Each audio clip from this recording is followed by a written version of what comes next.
Today we're going to look at writing, teaching writing, okay? It is an important skill. We emphasize a lot on the notion of getting students to produce as much language as possible. Usually we talk about speaking. On this occasion we're going to focus on writing, okay?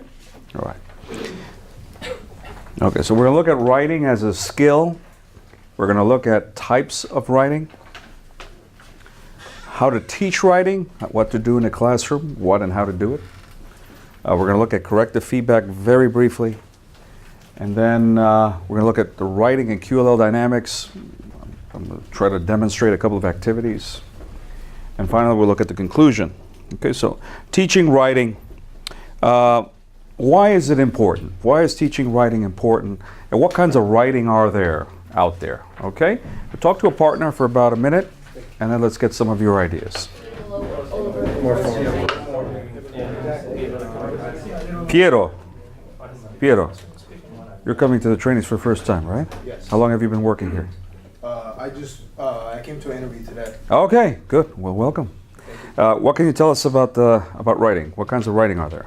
Well, there's many types. There's letter writing. There's, for example, texting and all that. There's informative, of course. Now, some people would not like to include, thank you, Piero, some people would not like to include texting, okay? Do you think texting is a good thing or a bad thing for writing? Good. A bad thing. Wow, that was immediate. Okay. You're not in Hernan, you are Jose. Tell us, why do you think it's a bad thing? Because they use a lot of what do you call them? Abbreviations. Emojis. Acronyms. Okay, all right. How many of you agree with Jose? Okay, all right. James, Sebastian, you agree also? Bad for learning how to write correctly, but it seems to be good for communicating quickly in a short period of time. So, I agree. but as far as teaching it in class, I don't think I would start with that. We don't necessarily need to teach it. I think they teach themselves, right? These kids teach themselves. They know how to text each other. It's strangely enough, I mean, that would make a lot of sense. I mean, you would think that it would go against writing quality texts, right? Especially essays and such. But apparently some studies seem to indicate that texting gets students to think faster, more efficiently, generates ideas, gets them to generate a lot of ideas. Usually ideas are what lacking, right? We focus a lot on the mechanics when we teach writing, especially at the essay level, but we don't really help students generate their own ideas, okay? And so texting kind of is very authentic. It's something they relate to. It's technological in nature, so we have a lot of digital natives. I mean, everybody, practically the younger people, are digital natives now. And apparently, based on some studies in the UK and in the US, people who text a lot seem to do pretty well on the verbal tests in different grades. I mean, strangely enough, you would think it would be the opposite, but yeah, they seem to do pretty well, even though they're working with shorter versions of language, constantly acronyms and such, but they seem to be doing pretty well. Yes, Ronald, you want to say something? I was just going to say that it kind of goes along with the thinking that in those bilingual conferences that states that any communication is good. I mean, we had students that were Egyptian or other students that were Chinese, and they didn't write in English. But if their development of their own language was happening, then it helped them to learn English. Wow, that makes a lot of sense. Very good. All right. Thank you, Piero, for the original contribution. Okay. Anybody else want to add something? Okay. Why is it important? Why do we need to teach writing? And when should we start teaching writing? Fernanda, from the very beginning, what do we usually start teaching when it comes to writing? Like basic 1 and basic 2, what do we start teaching? Spelling important words. All right, important words. Spelling. Yeah. Punctuation. Do we practice punctuation in our classes? Yeah. I mean, we should. We don't, I mean, the course books don't place too much emphasis on punctuation, but we should.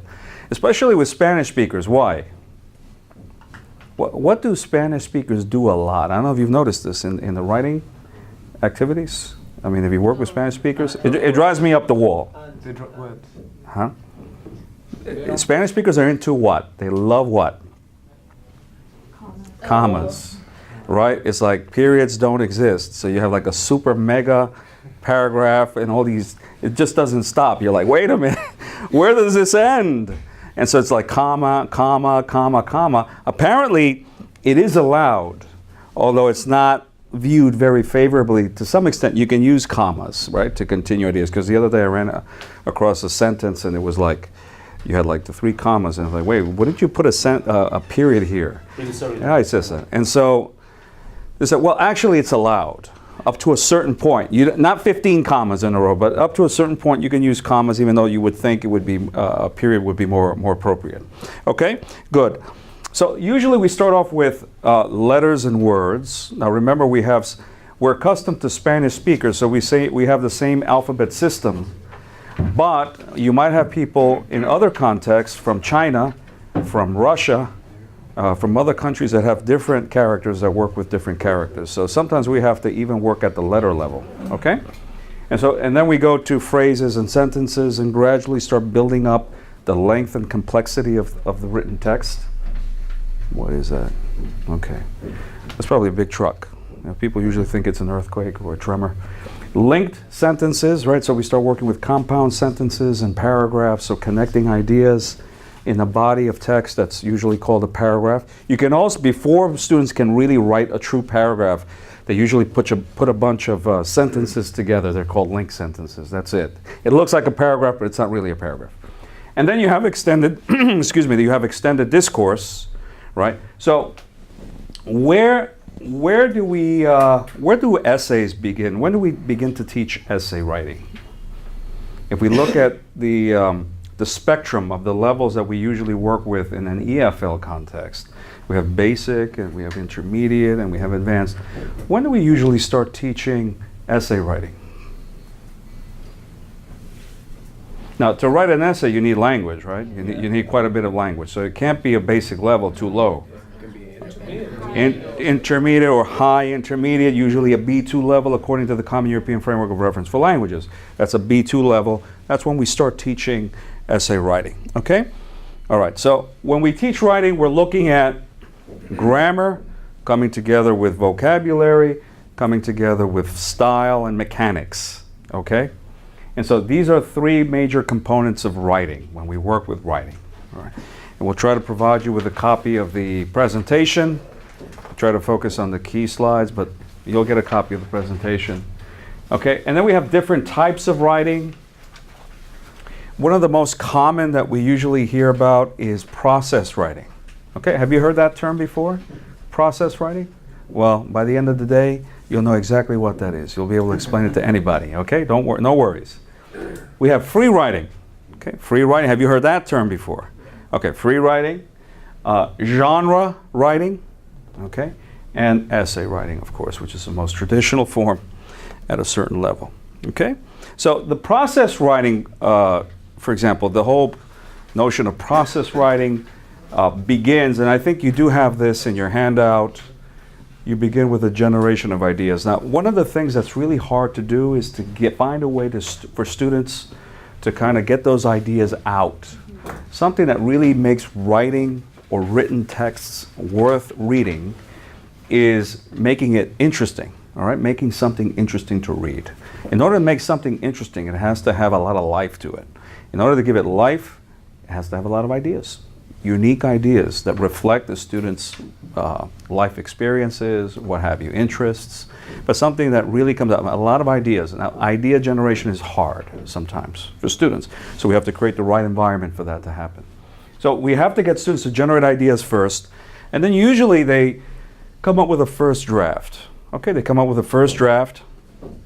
You get some peer feedback, so you get students to work together in pairs, read each other's papers. Now I'm going through a typical sequence for process writing. The student gets the feedback, writes a second draft. The second draft may be submitted to the teacher for review. The teacher reads it, gives some feedback to the student. The student says, okay, all right, I can still improve it a little more. And then there's a final submission, okay? The final submission is nomina, right? Okay, come on in. We have plenty, well, not, I was about to say we have plenty of room. We don't have plenty of room. But yeah, you're welcome. Come on through. No problem. And then the final submission is usually associated with a grade. So, okay, give me your best product, and then I'll give you a grade. So that's a typical sequence for process writing. Begin with the generation of ideas, first draft, peer feedback. Feedback is really important for writing, okay? If I don't get any feedback, it's hard for me to improve what I wrote, okay? All right. So, what are a couple of ways to generate ideas? Talk to your partner for about 30 seconds. How can we get students to generate some great ideas? These ideas have to go into the text. Thank you, John. Oh, I thought it was for me. There you go, Namina. Thank you. There you go. Well, I was about to say, thank you. anytime that they're interested. Okay, talk to your partner for about 30 seconds. We'll get some ideas. Hey,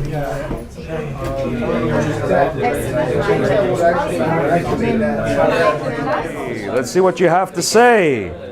Charles, what do you say? So I think the first thing you have to do if you're you have to make the subject matter or the thing that you're going to write needs to be relatable. You wouldn't want to have a room of 40-year-old engineers writing a fairy tale, and you probably wouldn't want to get a bunch of teenagers trying to tell them how to write a business email. So first of all, the subject matter has to be relevant and relatable. And then when we're generating ideas, find a way to brainstorm and organize, maybe make some kind of a web or some kind of a diagram. Okay, all right. That sounds pretty good. I'm not sure if he's right. We're going to find out. But anyway, we're gathering ideas right now. Cesar, what do you say? Yeah, brainstorming helps a lot. Actually, you can do it on a piece of paper. You can try out the board. Maybe you can ask students to go to the board. But basically, we're talking about having them work on vocabulary first, maybe related to the topic, so it can make it easier for them. And then the ideas come up from them. But you need a certain basis to, like let them know, motivation basically. Like you were saying before, a topic that might be relevant, meaningful for them. All right, first of all, if I don't feel like writing, I'm not going to write. I'm not going to write a quality product. I got to be motivated. If I'm not motivated, I'm not interested, I'm not engaged, you're not going to like what I'm going to write, okay? So, and neither will my partner. So we have to, that's an important aspect of getting people to write, okay? Graphic organizers. Martin, why don't you give us one more idea? Yeah, like the technique with brainstorming is something of that. Yeah, mind map. Use a mind map, okay, a graphic organizer, okay. Do you use graphic organizers in your class? I'm not teaching at the moment. You're not teaching at your moment, but would you like to use a graphic organizer in your class? Yeah? Only when I have a projector at the technical. Okay. But do we need technology for a graphic organizer, or can we just use a simple board? Yeah, you can also. We can use a simple board, okay? All right, that's good. So, yeah, we use graphic organizers, and we can also use a technique called free writing. Has anybody ever, I think a couple of you said you heard of free writing before. So, Ronald, can you describe what free writing might be all about? Free writing is where you just get them to generate ideas and just write off the top of their head, and grammar and structure is not really emphasized in it. It's like writing the very basic level thing that they can write, but it oftentimes really produces some pretty good results. Okay. Yeah, free writing, normally when you write a traditional text, you got to worry about structure, you got to worry about style, mechanics, discourse markers, in addition to the ideas that you need to communicate. Here we're saying, hey, forget about the grammar, forget about spelling, forget about everything, don't worry about it. Just don't focus on that other stuff. You don't get those ideas on that paper. I'm going to give you a topic and write everything you can about that topic, okay? Don't worry, just keep on writing. Try not to stop, write, and whatever you put on that paper, we'll look at after the time is up. Okay, so maybe you give them 3 minutes or 5 minutes, depending on how much language they have at their disposal, what level they're at. If they're really low, you might not give them 3 minutes, maybe it's a minute, what have you. Okay, so the time will depend, but free writing is a great way to get ideas on paper. Again, some of the things we don't emphasize enough is getting students to get those ideas onto the paper. We worry too much about structure. We worry too much about the sequence. We worry too much about using certain words to kind of mark the discourse, but we don't worry about the quality of the reading. When you write to somebody, you're writing to an audience, right? And the audience has to want to read what you have to write. Hey, this is what I have to say. Normally we speak, but we also write. We write for a reason. So this is what I have to say. I hope you're interested enough to read it, okay? And if it is interesting, if you got a lot of good ideas there, you're going to want to read. The other person's going to want to read it. Okay? So this, I can't emphasize that enough. This whole notion of generating ideas, making the writing interesting. Okay. So for example, if we write the word restaurant, and I don't have my markers, Jean, Monsieur, viens ici, s'il vous plaît. Oh, thank you. Thank you very much. You're Kate? Yeah. Kate? Okay, thank you. So restaurant. Thank you, John. Merci. Okay. What is it? Nil faut pas, whatever. Okay. Anyway, so when I write the word restaurant on the board, what kind of words come to mind? Food. Okay. Meals. Menu. Prices. What else? Service. Ah. That's from the last training session. Okay, what else? And when you go to service, what do you associate with service? Oh, ambiance, yeah, okay. Maybe a waiter. Waiter. Okay, good. What else? Good or bad service. Good or bad service, good, bad. When we get good service, what do we give? Thank you. Oh, a whole collection, thank you. That's a little light to see in the back. I know that. Fantastic, yeah, this one's dying, okay. All right, thank you. So this is yours. Thank you anyway. It was very helpful, as you can see. Good service, what do we usually associate with good service? Tip. A lot of people make money, a lot of money with tips, okay, etc. You get the idea. All right, so it's a very traditional way to get students to, this is what Martin was talking about before. Charles brought it up first as well. Okay, very easy to do. Now, in terms of free writing, let's try it. Let's try it. Think about your last vacation. All right, think about your last vacation. And I'd like you to write about it. Let's cut it short a little bit. Let's do it for 3 minutes. And if you really want to get more ideas on, I think Nicholas wants to get a lot of ideas on paper. We'll extend the time a little bit. Get your pen or your pencil.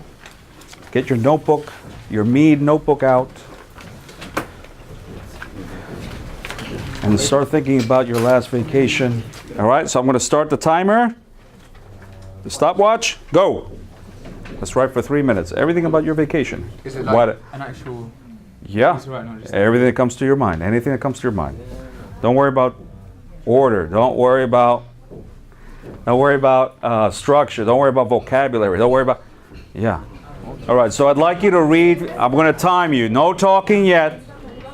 Switch the writing piece, your writing piece, with a partner, and read it quietly for a minute. Okay? Do that now, please.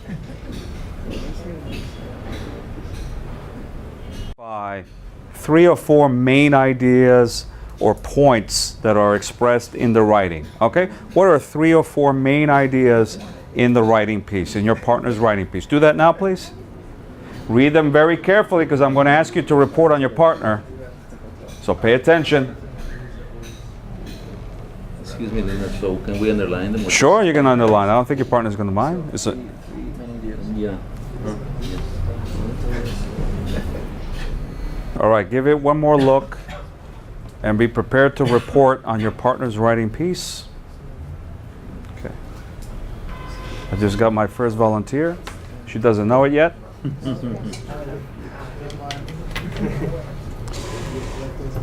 That makes more sense. Fernanda, tell us about your partner's vacation. Okay. Well, Ronald went to Tumbes, and his trip had like 2 parts. He went for a week, and then on his first hotel, he had like not such a good experience. He didn't like the hotel that much. But then they went to a nicer hotel, I think in Tumbes too. Yeah. And he liked that one much better, but he didn't like the town as much. Oh. Okay, all right. Do we have about 3 or 4 details, important details about Ronald's trip? Was Fernanda able to tell us 3 or 4 important details about that trip? Yes. Vladimir, thank you, Fernanda. No, actually, I don't want to be teacher-centered. Fernanda, choose anybody here. Ask somebody the same question I asked you. Akash. My partner wrote about that he went to Cusco with his friends. Also, he stayed in a hotel called La Casa de la Gringa. La Casa de la Gringa. That's interesting. That's really unique. That's, yeah, original. Yeah. That one was close to the plaza, and after he got sick. You got sick. I hope it wasn't the food. Yeah, right. When you arrived, was it the food? Yeah, it was. Yeah. Oh, the altitude sickness. Okay, Akash, ask a complete question to anybody over there in that corner with all those nice gentlemen back there.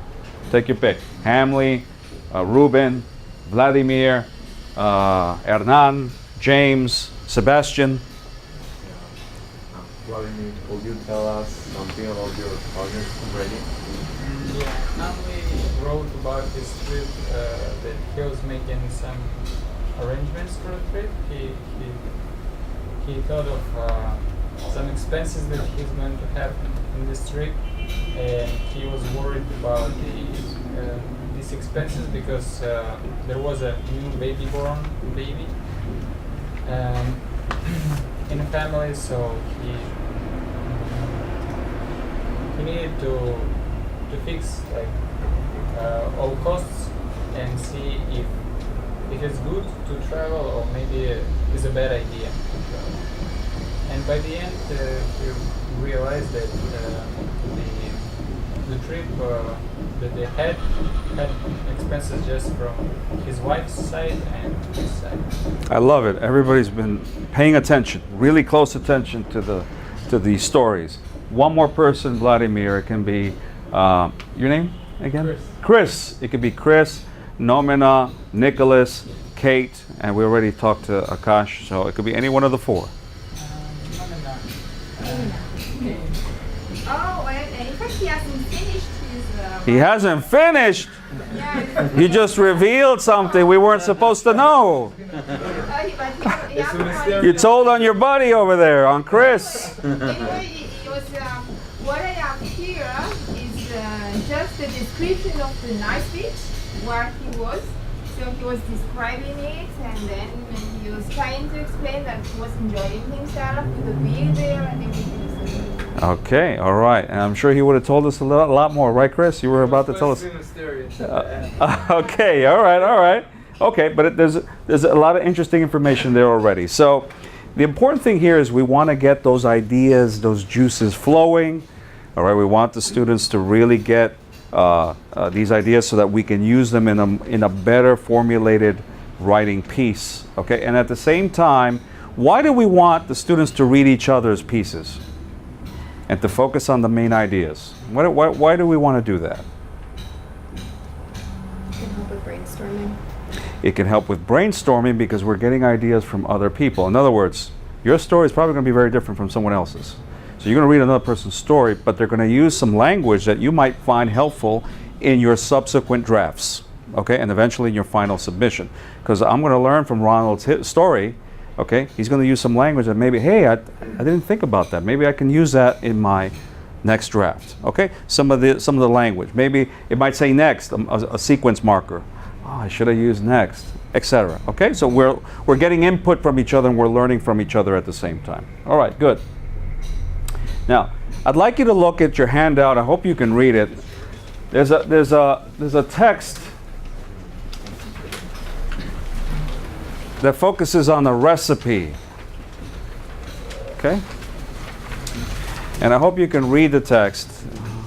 It looks bigger here than it does there. But I hope you can read it. And we're going to focus on genre writing here. Okay? Now, genre writing, can somebody tell me what genre is? What that word means? Or when do we use it? Genre is a classification.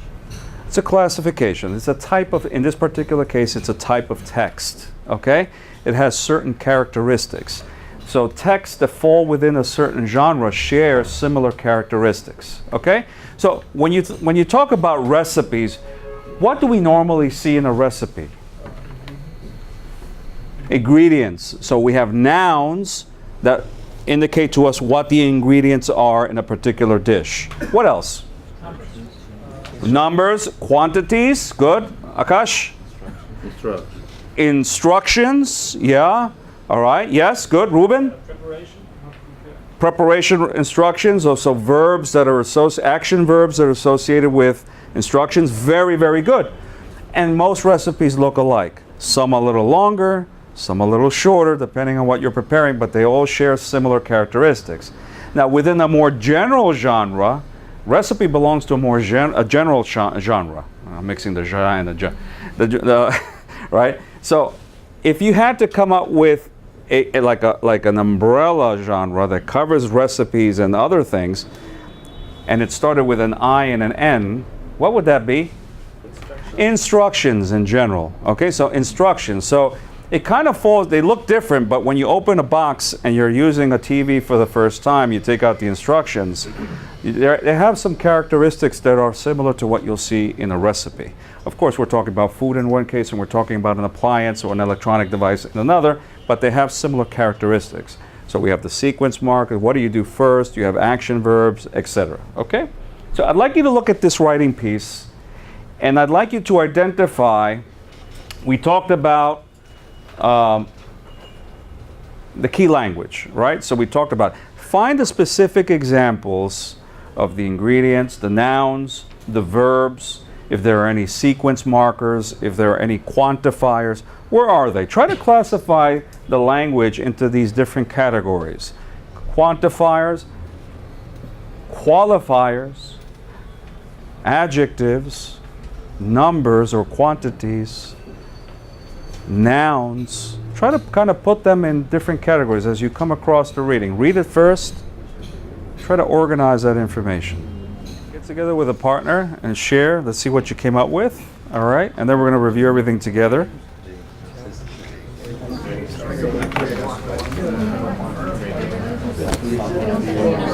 Hey, let's see what you have to say. Josie, what'd you guys come up with? Is it basil? So you say basil. All right, very good. So we're using imperatives here. Okay, it doesn't say, oh, please, would you be so kind as to do this first or whatever. No, we go straight to the point, get straight to the point. Yeah, okay, good, good. What are some of the verbs again that you saw? Add, mix, serve, put. Okay, now, are we likely to see those verbs with other recipes?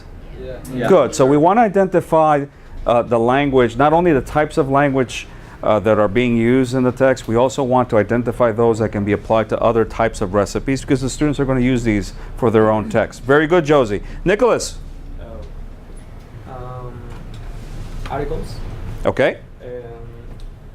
We said adjectives, but finely, for example. Okay. First. Okay. Finely chopped. Okay. Finely chopped. Not just chopped. Finely chopped. Okay. All right. Very good. Sebastian?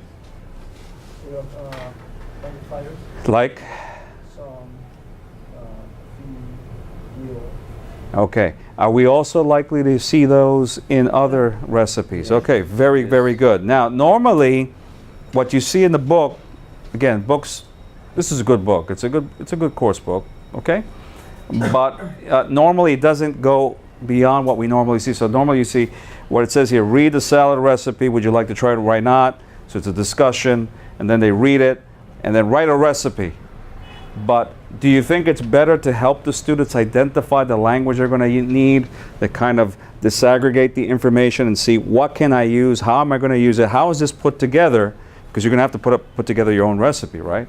Okay? Now, course books normally don't tell you that, but it is necessary for students to understand how do I break down the information, what types of information am I going to use for my own writing piece. Does that make sense? Yeah, okay, very good. And then, of course, you want to personalize. So if we say parsley, or if we say, what is this, a salad? Yes, a salad. If we say parsley, what's in now with salads, for example? A very Peruvian ingredient. Cilantro. But something really Peruvian. Garlic.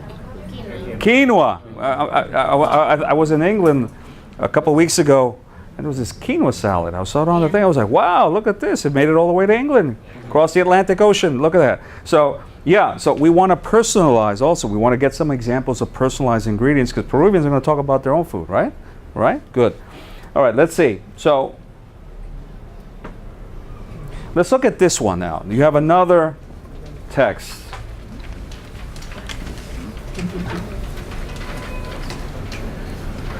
This is a product review. So we're doing a product review. What other types of reviews do we do in real life? Or do we read? Movie reviews. Okay? Any other reviews? Restaurant reviews. Excellent. They all fall under the same category. Okay? Go through the reading and again, try to identify key language. What types of language, what kinds of words do we see for a review? Okay? Classify. Give us some of the language that you found. Types of language, categorize the language or classify the language. What did you find? We'll talk about praising and criticizing and comparisons later, but in general terms, nouns and adjectives, what did you find? Yeah, I guess words like fast, easy. Fast, easy. So we're talking about attractive. We're talking about adjectives. Very good. Okay, good, Jose.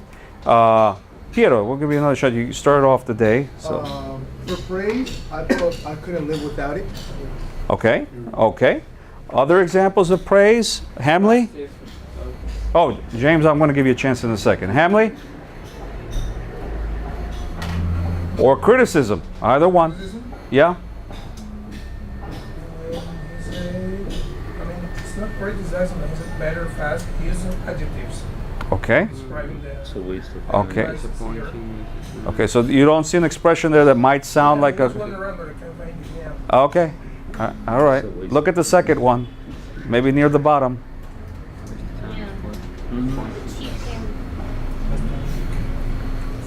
cheap. Okay, cheap would be an adjective that sounds like a criticism. But is there like a sentence that kind of says, you know, waste of time? You know, this is waste of time. So, you know, there's a negative feeling behind it. Okay, so it's a little critical. Now, comparisons. Do we see anything for comparisons? James, do you see anything? Yeah, better. Better, yeah? Best. Best, such as, or not as, such and such. Okay, very good, very good. Now, are we going to use some of this language? Can we use it with another review? Yes. Yes, we can. So we want to be able to identify this for our students because they're about to, then we might have them write a review ourselves. Okay? All right. So again, this is something, you have the pre-reading discussion. You talk about the topic a little bit. You'll read the texts, and then you proceed with your own review. But we don't usually focus on the key language. This is something that we need to do. Okay, we need to do that because the students, and then you can expand, of course. You might want to ask for more examples of praise, more examples of criticism. Now, did you notice anything about, for example, one of the key things we want our students to notice is that if you have a rating system, there's going to be a certain kind of language associated with certain ratings. Okay? And there was a study at this, they presented a study at this conference that I went to a couple of weeks ago in Brighton. And they did a study. They went through like a zillion types of different genre texts. And they went through reviews, for example, especially reviews. And they noticed that there was certain language depending on where you were. So if you got 5 stars, everything was super positive, and you know, all the adjectives, a wide variety of adjectives, and there was a lot to say. And then when you had 3 stars, it was kind of in the middle. You had comparisons, you had buts, you had howevers. And then when you had 1 star or 2 stars, everything was negative. So this is something that we want our students to understand as well, okay? Because when you're like in the middle, it's okay, it's so-so. Okay, you got a few good things to say, a few bad things to say, okay? All right, so these are things that we want our students to look out for. Okay. Essay writing. So we looked at process writing, we looked at free writing, we looked at genre writing. We're going to look at essay writing. The 5-point essay, that's the traditional approach to teaching essays. Okay? Most of you seen the 5 points? You know, you start off with an introductory paragraph, body paragraph 1, body paragraph 2, body paragraph 3, and then you have your conclusion. Okay, you don't always have to teach it like that. Again, we should put some air conditioning in here, right? We gotta tell the boss to put some air conditioning in here. It's getting warm today. I thought the summer was all over. Okay, anyway, so what's the hardest thing to do for students to learn when we're teaching essay writing? What do you think? Yes. Chris? Yeah. Chris, okay. I'd say like the structures, kind of like to do with paragraphs, introduction, the content, Okay. how it develops and then how it concludes. Okay, so what we call discourse markers, so indicates, you know, you're going from one point to another and what kind of language, and okay, all right, good. What else is like really hard? It's at the beginning of the paragraph. The topic sentence. Topic sentences are really hard. They don't focus. Yeah, they're really hard. I mean, that's something we need to teach our students how to do. Now, some books will kind of help you guide you in the right direction, but I'll be honest with you, you got to do your research, you got to do your homework, and you got to take the extra step and help your students how to write topic sentences. That's one of the hardest things for students to do. Conclusion's not so bad. Conclusion, you're wrapping things up a little bit, but the topic sentence is really hard. You don't have a good introductory paragraph, throws everything else off. So this is something that we have to keep in mind. Now, we have different types of essays also. It's not just an essay. It's not like, okay, the internet, and then you write an essay about the internet. What kinds of essays might we have? Opinion. An opinion, expressing an opinion, okay. Contrast. An argumentative essay, yeah, okay. What else? Compare and contrast, okay, all right. Informative, okay. We have different types of essays too. Like genre, essay types have their characteristics. We have to make students aware of the characteristics that each type of essay has in order to teach that. How many of you are teaching high, intermediate, or advanced level courses? Not yet, but you will, okay? If you haven't already, you will, okay? So, essay writing begins at what level again? High, no, not intermediate, no, not intermediate one. Because intermediate one, you're transitioning from an A2 to B1, or you're already B1, but you're not a full B1 yet, okay? And usually we begin at B2, okay? So you don't really see strong essay writing until you take the FCE. FCE is a B2 level, okay? Very good.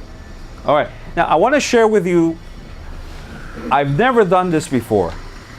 This is my first time. That's why you can't say never, okay? This guy was so good. I said, and you know, I've seen a lot, I've been to conferences for many, many years. I've gone to a zillion conferences all over the world. And I've been to all the conferences or all the presentations given by those big names, okay? All the big names you can imagine. I'm not going to throw them at you right now, but there are a lot of big names out there. This guy was not a big name, but he was really good. He gave a talk on how to motivate teenage students into writing. And I said, this is an interesting topic. I got to go and see this guy. And he was really good. So I said, listen, you know what? When I get back to Peru, I'm going to share his teachings. I mean, it was good. Some great examples, some great ideas. So just because I have to give credit, otherwise it's plagiarism. Okay, I always give credit where it's due.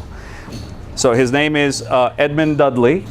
Okay, he's British, and he gave 10 different techniques and strategies on how to engage teenagers so they can write essays, so they can enjoy their writing in general, not just essays, but enjoy their writing at all levels.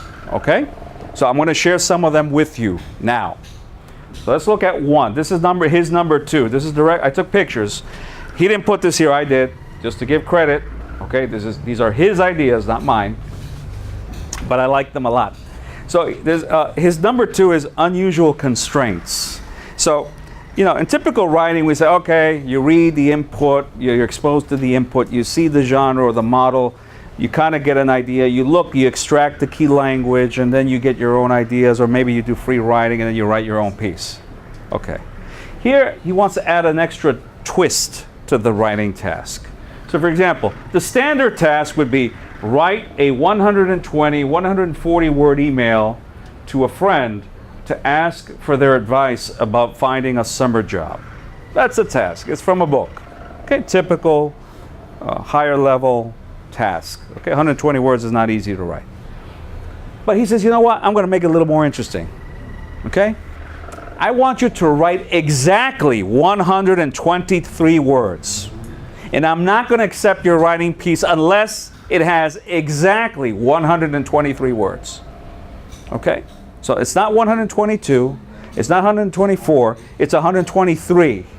And you got to find a way to make sure it gets to 123, or I'm not going to accept it. Or there's a punishment. You know what I do, right? I make you dance and sing and all that stuff, all right? So you got to make sure it's 123 words long. And second, you know what? I'm going to throw another one in there. Another monkey wrench. Use 6 different color words in the email. I don't care what you do. I want to see 6 different color words. Okay? Magenta, crimson, red, I don't know. Light sky blue, or whatever. Okay? Cloudy gray, I don't know, whatever. You throw whatever. I want to see 6 colors in your writing piece. So, it's 123 words long, and I need to see 6 color words. If you don't give me that, I'm not going to accept your writing piece. Okay? All right. Do you think that would make it a little more interesting? Yeah. James, why? Motivation. Good. Motivation. Teenagers, do they come like super motivated already? It's like, yes, I'm here. I made it to English class. I'm with my teacher. Or do we have to motivate them a little more? We got to find a way to motivate these guys. Okay, so this makes it a little more interesting. It's not your typical task. Oh, okay, I got to write an email, 120, 140, whatever. Okay, I'll make something up. No, you're adding a challenge now. Teenagers like to be challenged. Say, hey, I want to see if you can do this. All right? Of course I can do it. What are you kidding me? What's wrong with this guy? Of course I can do this. All right, so we're adding this challenge element to the writing piece. Let's look at another one. Again, this is Edmund Dudley, not Leo Mercado. Now, in the writing piece, you want to throw in a funky phrase or expression. Makes no sense. It's kind of crazy. Throw in a crazy idea in there. For example, look at these examples. So let's say this is the task, right?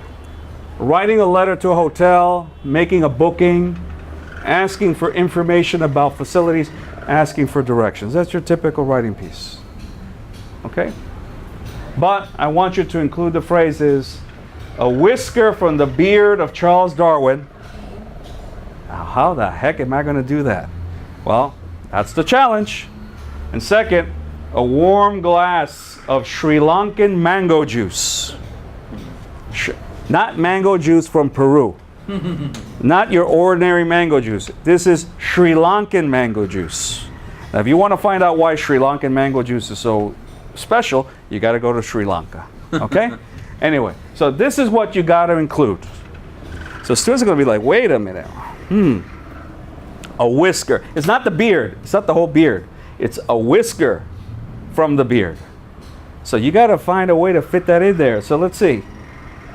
Okay, here's a little piece that included, I think, the mango juice. All right, here we go. And another important thing, my best friend will die.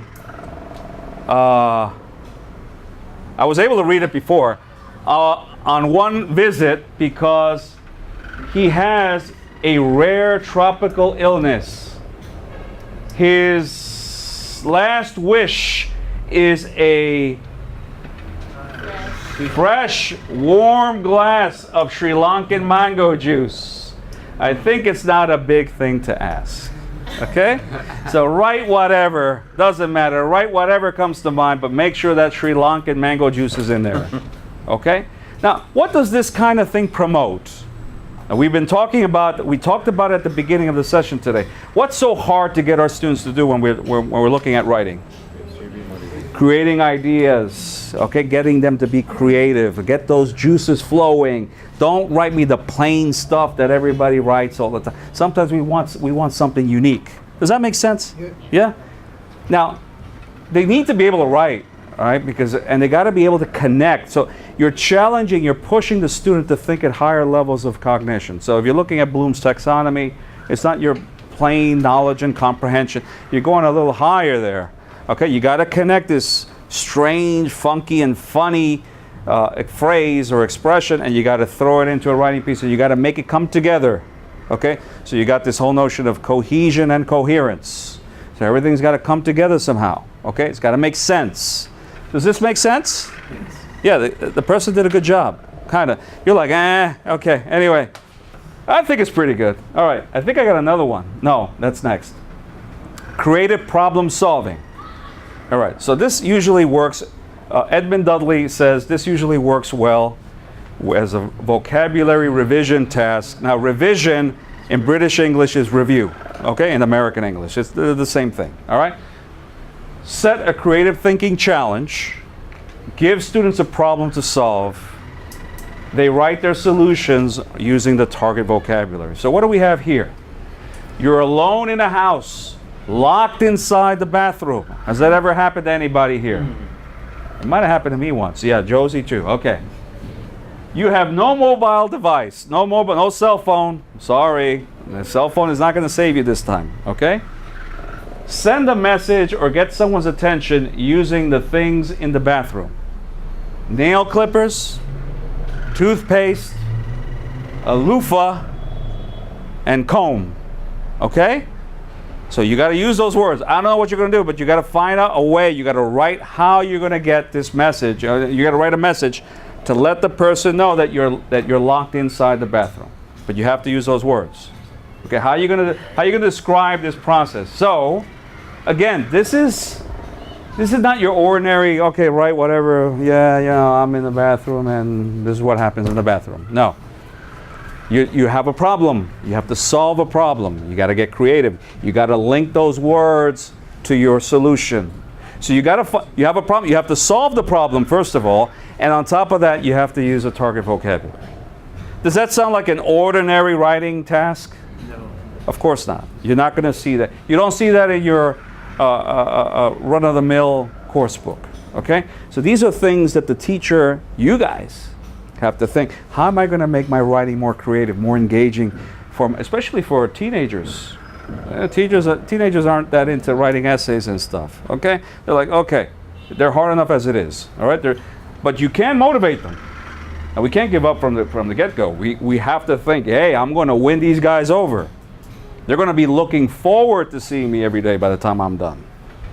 This kind of stuff can help, making your activities more interesting, different. Yeah? All right. Write the first sentence. Now this is interesting because basically what we're doing here, we're showing students a book. It could be any book. And you have to try to imagine the first sentence in the book. Yes, Chris? This is a game. It's like a game, yeah. No, this is an actual game. It's an actual game. I didn't know it was a game. Now I know. Thank you, Chris. Edmund Dudley must have known. I don't think he said it complete. No, I don't see the word game there, but okay, very good. So you see the book, you got to kind of come up with the first sentence. How does this book open? What's the very first thing you read? You know, there's always that first sentence is really hard, you know. When you have a writer, when you're a writer, you write for a living. The hardest thing to do is to get started, right? It's how am I going to start this thing? You know, we see it in the movies all the time. There was this movie with this guy who got super intelligent. He was trying to write and he couldn't write. And he had no job for like 9 months. And then something happened and he had, I forgot the name of this actor.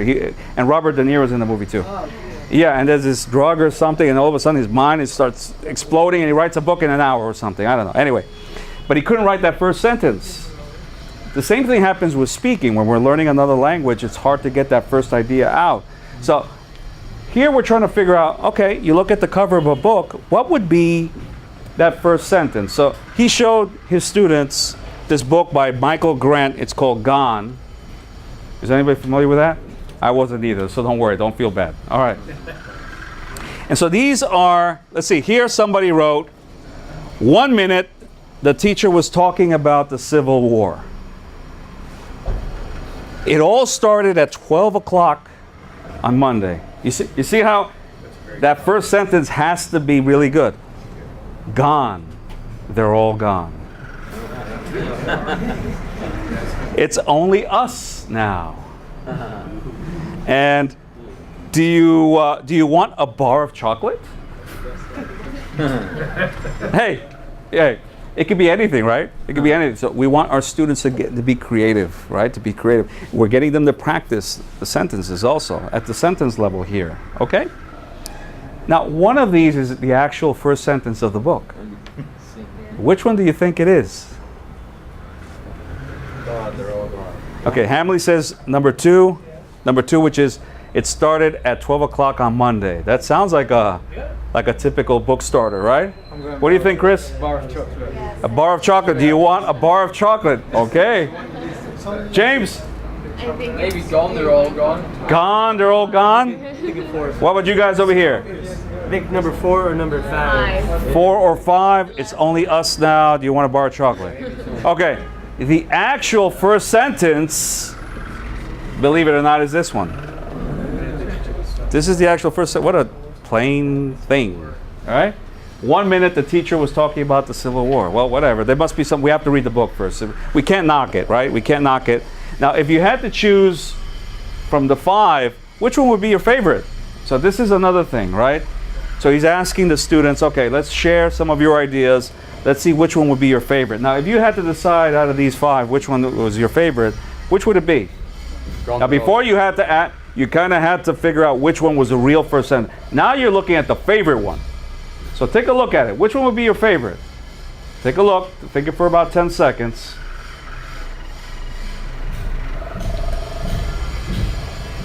All right. How many of you think the real one, the real first sentence? That's kind of dull and boring. Okay, this guy wasn't too inspired. What about the second one? Hamley. Okay. Gone. They're all gone. Okay, some people voted for that. It's only us now. Okay, a few less. Do you want a bar of chocolate? Okay. All right. So, all right. It's kind of split between these 3. The one that actually won in his class was this one. Gone. They're all gone. Okay. So you can have a discussion like that. So it's not just a writing. You want to integrate it with speaking, and you're getting students to be creative, to come up with these ideas. It goes above and beyond your traditional writing task. Okay. It makes it more engaging, more interesting.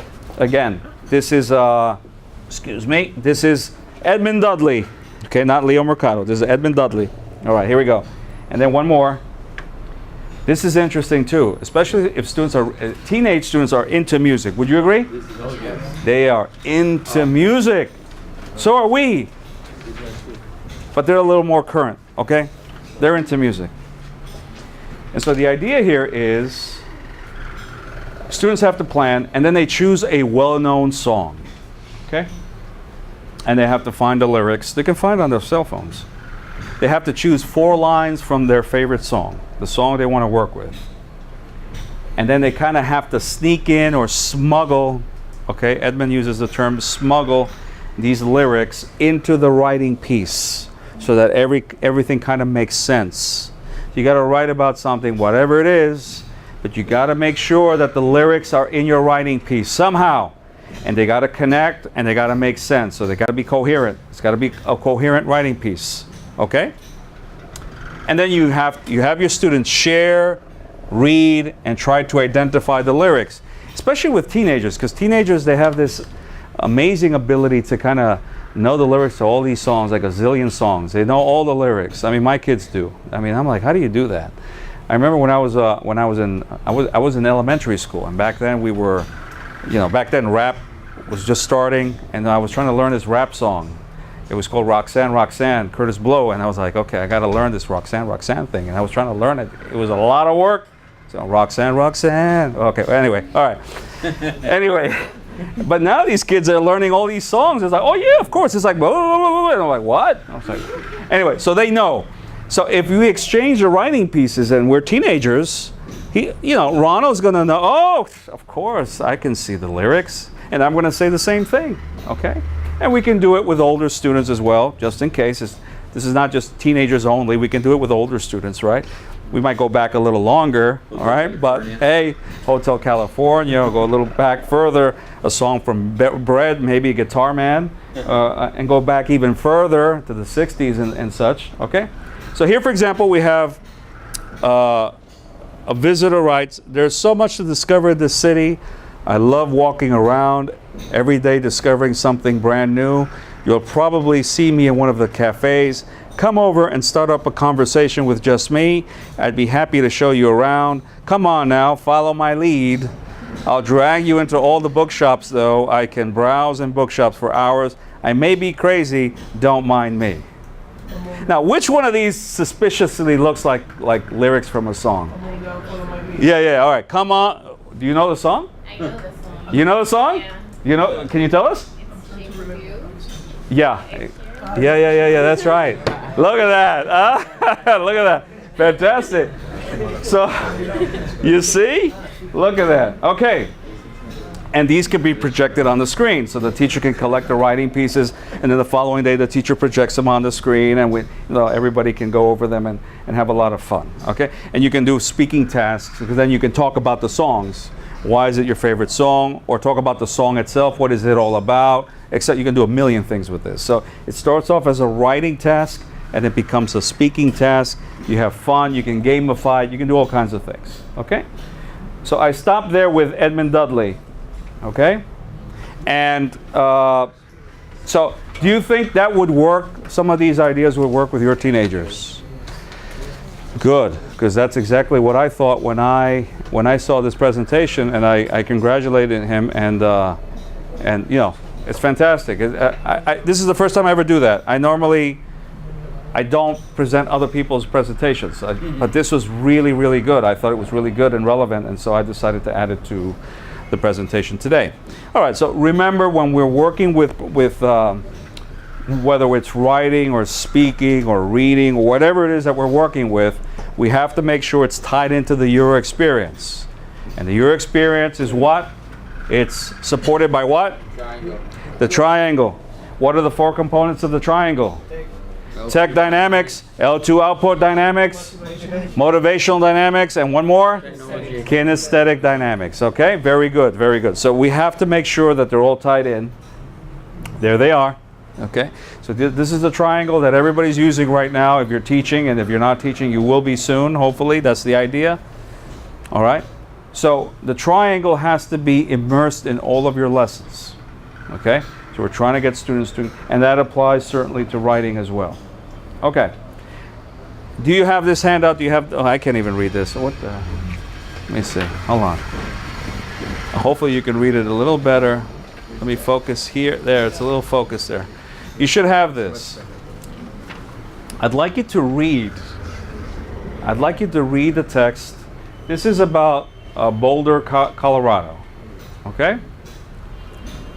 And this time, instead of identifying keywords and language, we're going to do something a little different. What we're going to do is we're going to try to, as we're reading, see if what we're reading answers specific questions.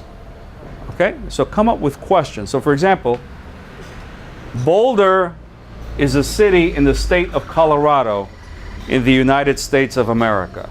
What would be a question for that sentence? Where is Boulder, Colorado? Okay? So as you're reading, I'd like you to read it first calmly. Don't worry about the questions yet. And then when you're ready, read it again and try to come up with 3, 4, maybe 5 questions that you get from reading this text. All right, let's see what you have in terms of questions. We're not done with the reading yet. Hamley, what's one question that you were able to come up with? What is the name of the river? What is the name of the river? Yeah. Okay. Chris? What did it used to be most known for? Okay. All right. Charles? What are the mountains near Boulder called? Okay. What are the mountains near Boulder called? Okay. Akash? What can we do there? What can we do there? Or what can we do in Boulder? James? Does the river freeze? Does the river freeze? Okay. Interesting. Ronald? How many people live in Boulder? How many people live in Boulder? Okay. And Ruben, one more. What the Okay, what can you do, or what is one of the main things you can do in Boulder? Okay, very good. Now, what I want you to do, I want you to take out your cell phones. Hopefully you have data plans. If not, you can share. You can work together with your partner, okay? Hernan, are you working with somebody? Maybe not. Can you join Chris and Josie and Nomena over there? All right. Everybody paid their bills on time. Claudio didn't call. Okay. Or Movistar. I want you to Google Boulder, Colorado. Boulder, Colorado. Okay. Google it and see what comes up. Now you're going to get a list of different websites. I want you to choose a website that can give you some more information on Boulder, Colorado. Okay? We're going to learn a little more about Boulder. All right? Click or touch the link. Find the reading of your choice. And do a little reading on Boulder, Colorado. See if you can learn something extra, something new, in addition to what you just read. Now, by giving students a sense of choice, thank you, they're going to go with the reading that they think they're more comfortable with, okay? If they see a super long reading with a lot of complicated language, they're not going to choose it, all right? They're going to choose something they're going to be a little more comfortable with.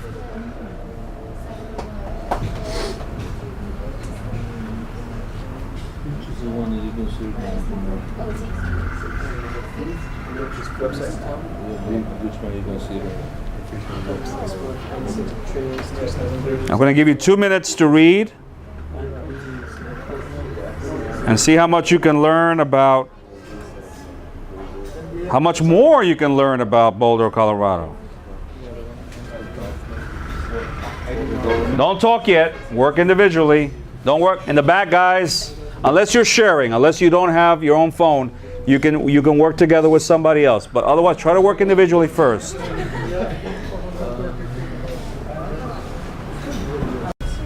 Now we're going to practice first with the partner right next to us before we stand up and start moving around.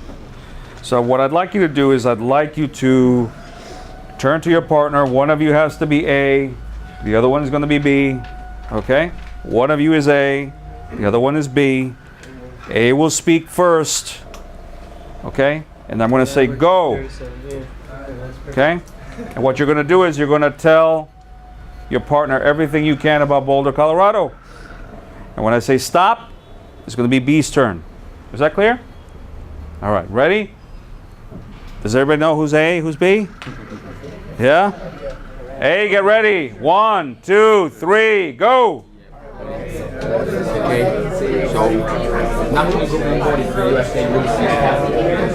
B, go. Find a new partner. Find somebody else.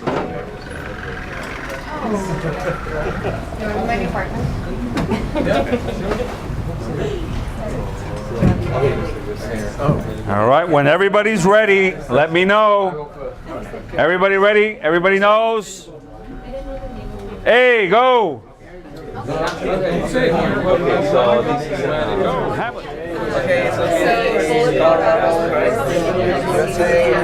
Find another partner.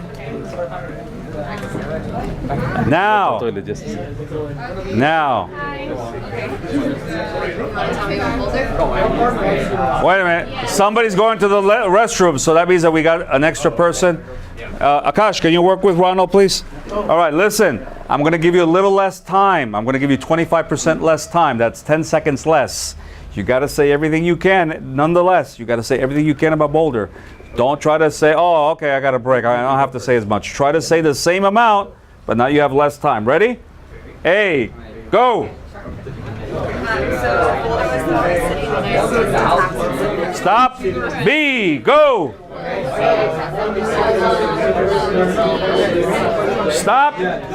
Now, you can stay with the same partner. I'm going to give you another opportunity to get that out a little better. Remember, you had less time this time, so get ready. A, you're going to work with the same partner again, but you're going to have another chance. So ready? 1, 2, 3, go. So,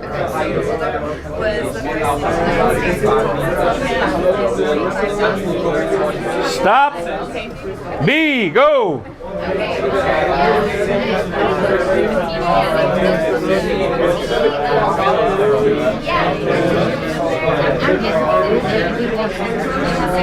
Stop. You can sit down now. Good work, good work. We're not done with the reading yet, though. We're not done. Okay, 2 more steps. 2 more steps. All right, guys, I need your help first. So before we go to the next step, I need some ideas. I want you to give me some examples of nouns that you came across in the textbook and also on the website that you found that told you about Boulder. Any words that come to mind. Give me some nouns, give me some verbs. Charles, anything that comes to mind? Museum. Museum, okay. Good. Brewery. Brewery. What else? Weaver. Outdoors. Mountains. Mountains. Jose. Tradition. Tradition.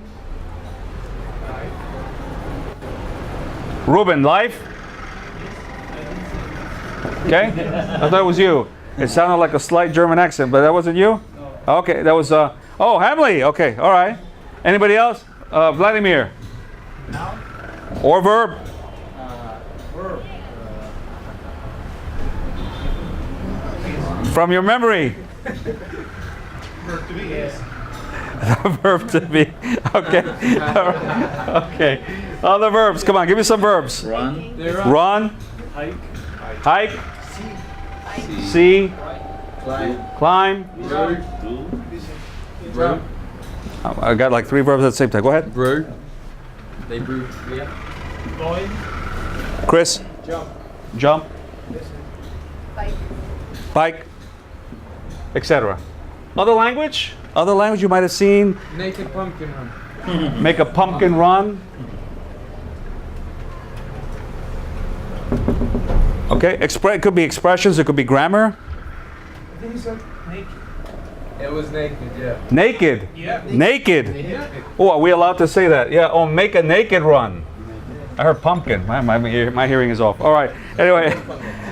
It's naked pumpkin run. Naked pumpkin. A naked pumpkin run. It's a thing. That's interesting. All right. Yeah. You see, I got to read more on Boulder, Colorado. All right. All right. You got the idea. Now, can somebody, if I choose this word, like for example, who gave me brewery? You said brew. That's okay. I got brew. That's all right. That's okay. They're related. Anyway, come on up and tell us about something related to brewing or in relation to Boulder, Colorado. So, Boulder, Colorado is actually at 1,655 meters above sea level, which makes it perfect for brewing beer. They have an annual brewing day, which is on the 1st of February every year. And then on this day, they all go and get drunk in the brewery. And then they complete the naked pumpkin run from the brewery to the National Museum. I'm in shock. I'm in shock. Applause, everybody. He should get a standing ovation. Oh, wow. Look at that. Well, I can tell you, he's going to be very familiar from now on with Boulder, Colorado. Who gave us hike? Who gave us the word? Okay. All right. Go ahead. All right, Kate, go ahead. So Boulder, Colorado in the United States, they have over 45,000 untouched land there for everyone that wants to go and see the sights, the mountains and everything, and they have over 300 miles of trails to both hike and bike. Applause, everybody. Oh my God, that's amazing. We're all becoming experts on Boulder, Colorado. Fernanda, give us something from up there or anything that comes to mind. Come on, tell us something about Boulder, Colorado, please. All the way up, come on. You're the star. I'm just a teacher. You're the star. You're the center of attention. Okay. Well, I saw that they have a tea factory that is really useful. The teas. I don't remember the name. That's okay. Tea factory will work for me. Yeah, which is really like known. So I guess they have really good tea. Wow, you don't have to go to England for good tea. All right, everybody, applause. And who gave us museum? Charles, come on up.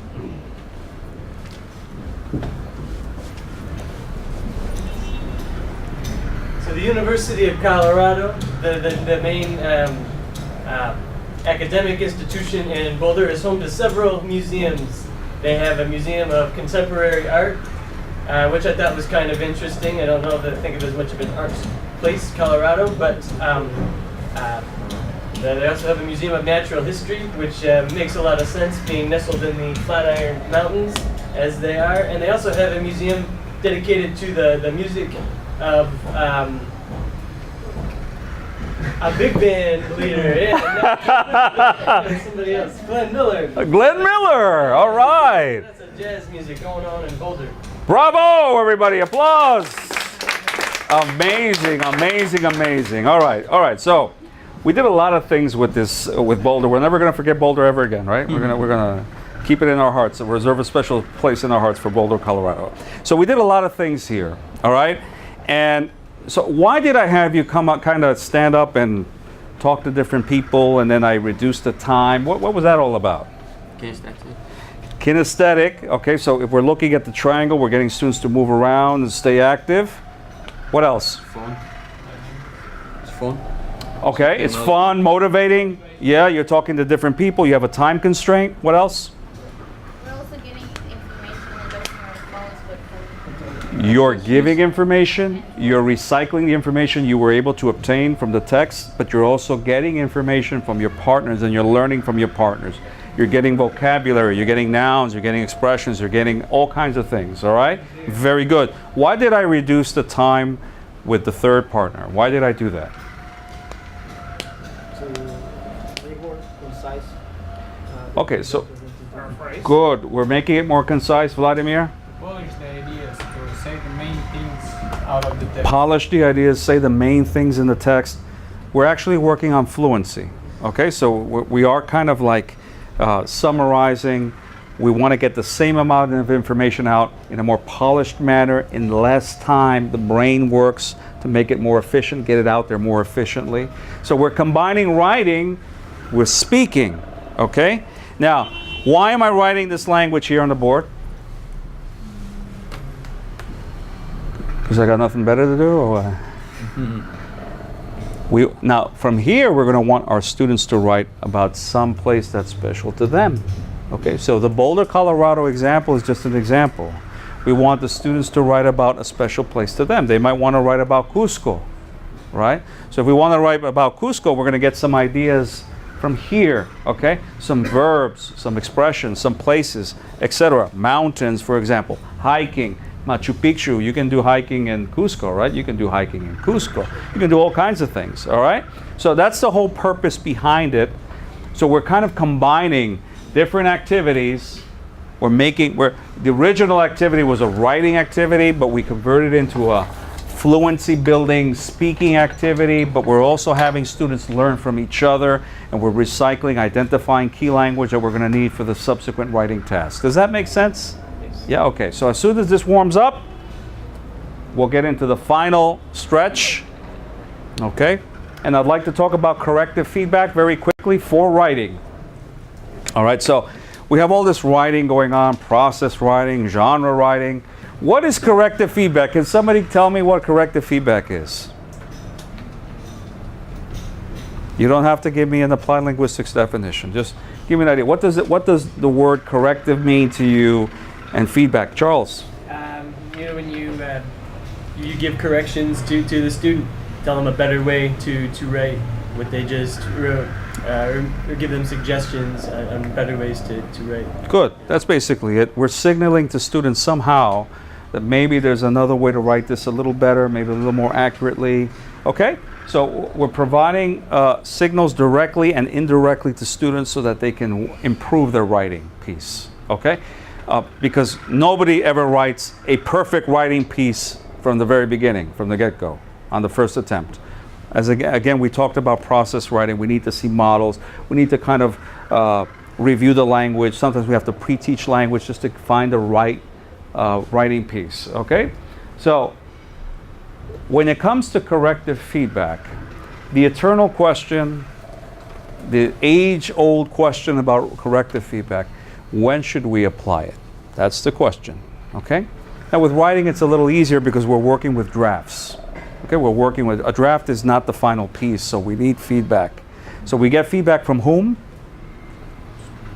Students, fellow students, and we also get feedback from the teacher. Okay, so we have to do our jobs and give feedback to students so they can improve their writing pieces. Now, that gets a little tedious, I know, the higher the level, because they're writing essays, so the writing piece is longer, but we still have to do it, okay? If we don't give them feedback, they don't improve. Okay, so anyway, how do we know if we apply corrective feedback? Basically, I'm not really into dichotomies and I'm not into oversimplification, but if you look at everything we do in a classroom, it's either form-focused instruction or meaning-focused instruction at different stages of a lesson. And sometimes we're focusing primarily on meaning, and sometimes we want to focus more on form, okay? If we focus more on form, it's more accuracy or fluency? Accuracy. And if we're focusing more on meaning, we're a little more concerned about fluency. Okay? So we apply corrective feedback whenever we are engaged in form-focused instruction or teaching that is focusing at that particular moment on form. Form, there are 3 primary forms. What are they? There are actually more forms, but there are the 3 main ones that most human beings deal with in a classroom. What are they? The first one starts with a G. Somebody said it. Grammar. Grammar. Grammar is a form. But there are 2 others. The second one has 2 options. You can start it with an L or with a V. Vocabulary or lexis. Yeah? And the third one, which is also very important, but it's more with speaking, starts with a P. Pronunciation. Thank you. Thank you, Josie. So pronunciation, vocabulary, and grammar. Those are the 3 primary forms. All 3 require corrected feedback at different times. When it comes to writing, obviously we're focusing mainly on grammar and vocabulary. Sometimes we're also looking at the mechanics of a writing piece if we're a higher level. So we're looking at the style, we're looking at the discourse markers, sequence markers, that kind of thing. Okay? All right. Okay. All right. So if we are going to provide feedback, do we want to provide feedback like A? Or do we want to provide feedback like B? Do you provide feedback like A? Does anybody give feedback to students like A? Like Sebastian's laughing. So you're laughing for a reason. Why are you laughing, Sebastian? Don't worry, you're not going to get in trouble. I'm not going to send you to the corner or anything. It's okay. Huh? It's depressing for a student because Yeah. they want to feel bad.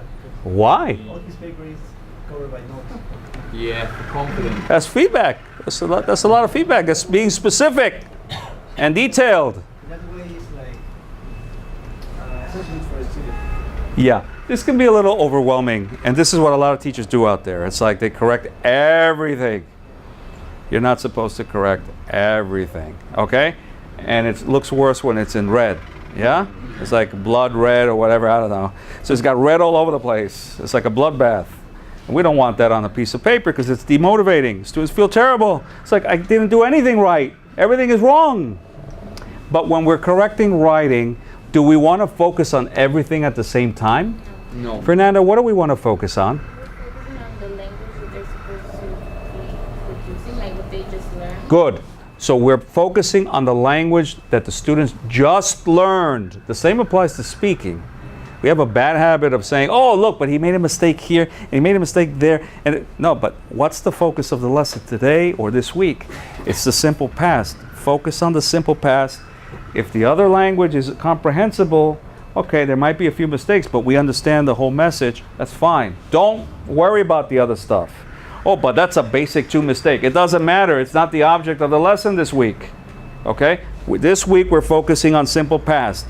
This week we're focusing on adjectives related to food. This week we're focusing on the future with future plans with will or whatever. Okay? Focus on that target language. Because if we're focusing on everything, it's going to look like this.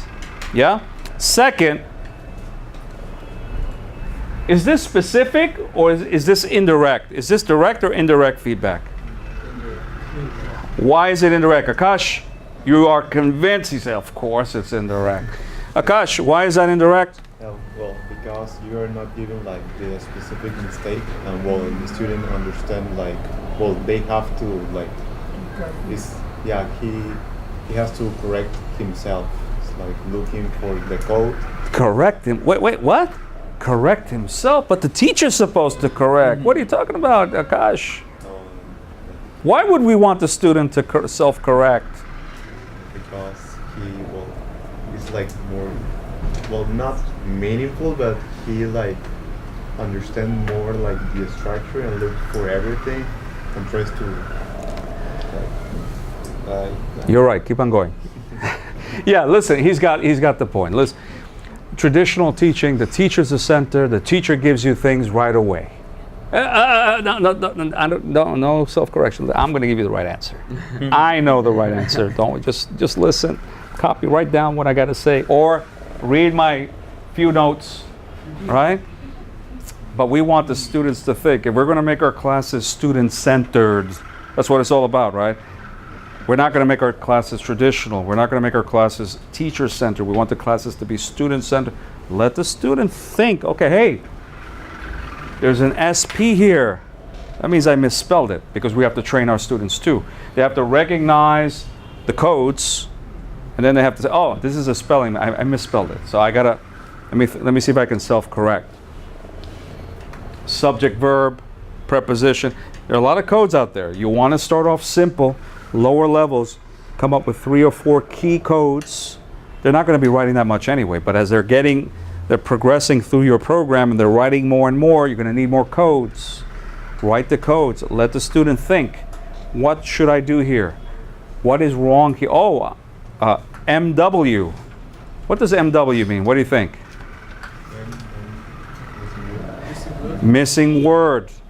WW. Wrong word. Okay, NGR, of course, is grammar. Okay, you might want to put a TE or tense, right, for tense, etc. But the student has to be trained on what these codes are. So the student can automatically say, oh, this is the type of mistake, get right to it, correct it. Okay, we want the student to think. Does that make sense? Now, this is more specific. There are other ways to be indirect, like underlining and circling. Now that really stretches the student's ability. So you got to make sure that they can do it, because they might say, oh, well, he circled this, and then it's like early morning hours on a Saturday, and then the sun begins to set. It's still, the student still hasn't figured it out. Sometimes we have to be a little more specific with the codes, okay? But the important thing is this. What is more motivating, this or this? This is not more motivating. This is demotivating, all right? This gets the student to think. And whenever students, and this is something that I want to close with, whenever students achieve something on their own, usually there's a certain amount of motivation associated with that. I did it by myself. I achieved this. I didn't need a teacher. I didn't need another student to tell me. I was able to do it on my own. And then when you do that over and over and over again, you're a winner, because you're able to do it without other people's help. The teacher will help the student learn how to do this, but eventually the student becomes independent. Okay? That's what we want students to become by the time they finish the program, because they're not going to be with us forever. They're only going to be with us 2.5 years, and then they're gone. They graduate. But they have to continue learning the language on their own after they graduate. It doesn't end there. Once you start learning a second language, it's with you for the rest of your life. So the more we help them become independent, the more they're able to do well on their own after they finish studying with us. Does that make sense? Okay. Just prior to finishing, any final questions, comments, praise, ovation, standing ovation?